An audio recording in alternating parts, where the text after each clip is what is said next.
స్వామి పేరు శ్రీ చింతల వెంకటరమణ స్వామిని స్వామి తిరునామం. చింతలు అంటే గన భక్తులకుండే చింతలన్నీ తీర్చేవాడు,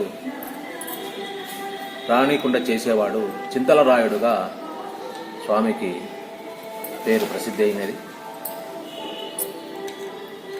ఈ యొక్క చింతల వెంకటరమణ స్వామి దేవాలయం విజయనగర సామ్రాజ్యం శ్రీకృష్ణదేవరాయల కాలంలో తిమ్మనాయుడు అనే ఒక పాలెగాడు నిర్మాణం గావించినాడని చెప్పేసి చరిత్ర ద్వారా తెలియజేస్తున్నాం.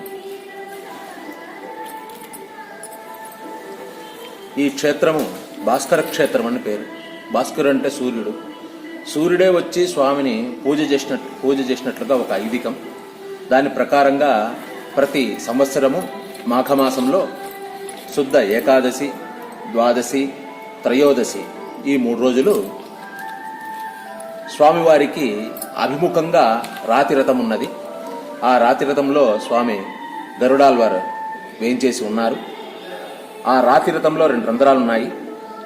సూర్యుడు ఉదయించేటప్పుడు ఆ యొక్క సూర్యుని కిరణాలు వచ్చి ఆ 2 రంధ్రాల ద్వారా స్వామి యొక్క పాదాలను స్పృశిస్తాయి. సూర్యుడే స్వామిని పూజ చేస్తున్నాడు కాబట్టి ఈ క్షేత్రానికి భాస్కర క్షేత్రం అని పేరు. ఈ యొక్క దేవాలయము చారిత్రాత్మకమే కాకుండా ఆధ్యాత్మికంగా కూడా చాలా ప్రసిద్ధి అయినటువంటి ఈ దేవాలయం. ఈ దేవాలయంలో గర్భగుడి ప్రదక్షిణంగా మనము చేసినట్లయితే గన దశరథ మహారాజు ఉత్తరకామేష్టి యాగం చేసినప్పటి నుంచి సీతా అగ్నిప్రవేశం వరకు రామాయణము పూర్తిగా శిల్పాల ద్వారా చెక్కబడినది. ఈ రామాయణమే పూర్తి కాకుండా అక్కడ కూడా కృష్ణలీలలు, భాగవత కృష్ణలీలలు కూడా అక్కడక్కడ చాలా అద్భుతంగా ఆశ్చర్యంగా కూడా చెక్కినారు.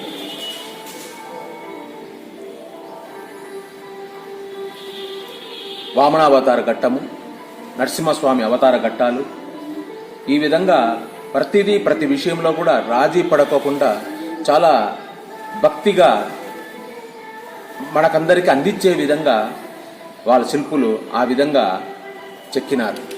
చాలా అద్భుతమైనటువంటి ఈ దేవాలయం. ఈ యొక్క దేవాలయ నిర్మాణము కూడా గర్భగుడి, సుఖనాసికము, అర్ధమండపము, రంగమండపము, కళ్యాణ మండపము, తర్వాత ఏకాంత మండపము, తర్వాత స్వామికి ఎడమ భాగమున అమ్మవారు సన్నిధి, ఆనందవల్లి అమ్మవారు అమ్మవారు పేరు. ఆ ఆనందవల్లి అమ్మవారు యొక్క ముఖమండపము స్వాగత మండపం అని చెప్పి కూడా మనము ఆ మండపం ఉన్నది. ఆ మండపానికి పైభాగమున ఒక తామర పుష్పం ఉన్నది. ఆ తామర పుష్పము 3 వరుసలుగా అక్కడ చెక్కినారు. ఈ 3 వరుసలు కూడా మనము తిప్పితే తిరిగేటట్లుగా ఒక బేరింగ్ సిస్టమ్ మాదిరి, ఒక చక్రం మాదిరి, ఒక దీని మాదిరి చేసినారు. ఇప్పుడు రాళ్ళు కొద్దిగా షేకింగ్ ఉందని చెప్పేసి ఈ ఆర్కియాలజికల్ డిపార్ట్మెంట్ వాళ్ళు అది ఆ తాడును తీసేసినారు. ఎవరన్నా వచ్చి కూడా ఆ యొక్క పద్మాన్ని తిప్పచ్చు అన్నమాట.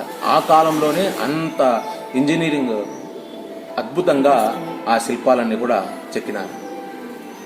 మనం ఇప్పుడు నేను చెప్పేది ఈ రంగమండపం నుంచి చెప్తున్నాను.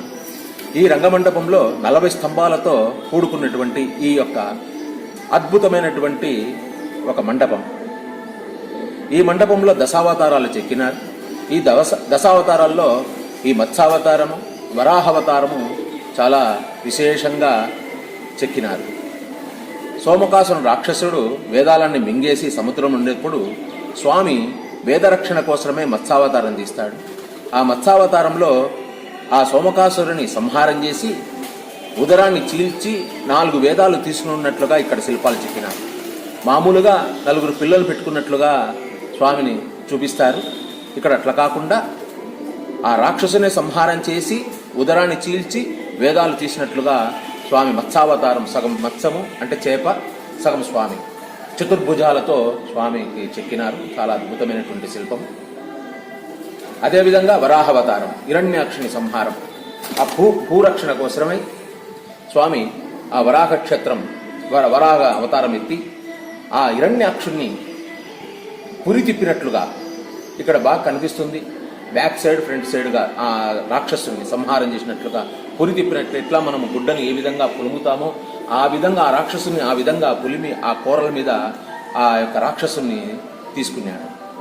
మామూలుగా అయితేనా స్వామి భూమి తీసుకున్నట్లుగా లేదు ఒక అమ్మవారును భూ అమ్మవారిని తీసుకున్నట్లుగా చూపిస్తారు. ఇట్లా కాకుండా ఈ 2 అవతారాలు చాలా విశేషంగా ఉంటాయి. ఈ యొక్క మండపంలో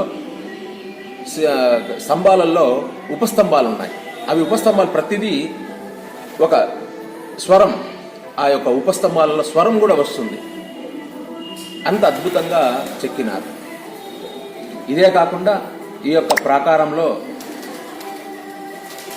ఆంజనేయ స్వామి, భూవరాహస్వామి, తర్వాత లక్ష్మీ చెన్నకేశ్వర స్వామి, 12 మంది ఆళ్వార్లు, ఆచార్యులు, విశిష్టాద్వైత స్థాపకుడు రామానుజాచార్యులు, వేదాంత దేశికుల వారి యొక్క సన్నిధులంతా కూడా ఉన్నాయి.